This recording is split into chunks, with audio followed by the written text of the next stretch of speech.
Hello, good morning. Welcome to listen to your story and learn a moral program. This is your storyteller KV Narendra saying English at Bay School Vilcharla Musnur Mandal Eluru district. Today's story is Brave Girl Jani. Okay, Jani went to the forest with her father to collect firewood and was lost. Soon it was dark as Jani was walking. She met a frightening man holding a knife in his hand. He said, Give me whatever you have. Johnny gave him her ring. Then he said, Hey, give me your axe too. Johnny threw the axe at the man's hand. When the knife fell, Johnny at once picked it up. Just then, Johnny's father came and hit the man with a stick. The man ran away and Jani went home with her father.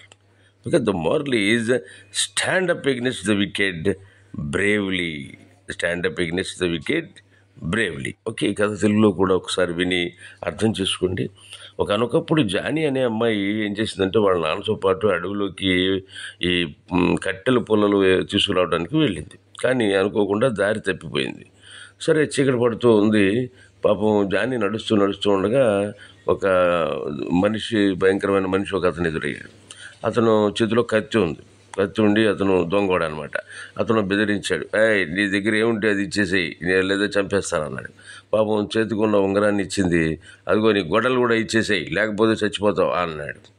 వెంటనే ఏం చేసింది తెలివిగా అమ్మాయి, ఆ గొడ్డల్ని గురి చూసి అతని చేతి మీదకి విసిరింది.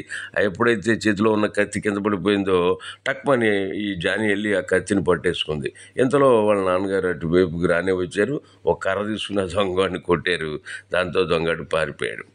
అప్పుడు అమ్మాయి వాళ్ళ నాన్నతో కలిసి క్షేమంగా ఇంటికి చేరుకుందనమాట. అయితే ఇక్కడ మనం గ్రహించవలసిన నీతి ఏమిటి అని అంటే, ఎప్పుడైనా సరే ఇక ఆపద వచ్చింది తప్పలేదు అనుకున్నప్పుడు ధైర్యంగా నిలబడాలి. అప్పుడు ఆ ధైర్యమే మనల్ని కాపాడుతుంది, మనకు ఖచ్చితంగా విజయం చేకూరుతుంది అనేది ఈ కథలో నీతి. ఓకేనా?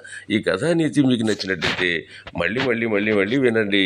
అట్లాగే మీ స్నేహితులకు తప్పకుండా పంపండి, మర్చిపోకండి. ఓకేనా? మరలా ఇంకో మంచి కథతో రేపు కలుసుకుందాం. ఓకే, అంతవరకు సెలవు. బాయ్.